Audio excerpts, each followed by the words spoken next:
നല്ലൊരു സ്നാക്സിൻ്റെ റെസിപ്പിയാണ് കാണിക്കുന്നത്. അതിന് വേണ്ടിയിട്ട് 2 വലിയ ഉരുളക്കിഴങ്ങ് പുഴുങ്ങി പൊടിച്ചതാണ്.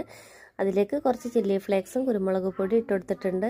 കുറച്ച് ക്യാപ്സിക്കം ചെറുതായിട്ട് അരിഞ്ഞത്, ഇഞ്ചി വെളുത്തുള്ളി ചെറുതായിട്ട് ചതച്ചത്, പച്ചമുളക് ചെറുതായിട്ട് പൊടിയായിട്ട് അരിഞ്ഞത്, സവാള കുറച്ച് ഇട്ട് കൊടുത്തിട്ടുണ്ട്, പൊടിയായിട്ട് അരിഞ്ഞത് ഇട്ട് കൊടുത്തിട്ടുണ്ട്. കുറച്ച് മല്ലിൻ്റെ ഇലയും കൂടി പൊടിയായിട്ട് അരിഞ്ഞത് ഇട്ട് കൊടുത്തിട്ടുണ്ട്. അപ്പുറത്ത് ഒരു 5 കോഴിമുട്ട പുഴുങ്ങി പൊടിച്ചിട്ട് വെച്ചിട്ടുണ്ട്. കുറച്ച് ബ്രെഡ് ക്രംസ് ഉണ്ടാക്കി വെച്ചിട്ടുണ്ട്. പിന്നെ ഇതിലേക്ക് തന്നെ കുറച്ച് ഗരം മസാലയും കൂടി ആഡ് ചെയ്ത് കൊടുത്തിട്ടുണ്ട്. കുറച്ച് ചിക്കൻ മസാലയും കൂടി ആഡ് ചെയ്ത് കൊടുത്തിട്ടുണ്ട്. അത് സ്കിപ്പായി പോയതാണ് കേട്ടോ.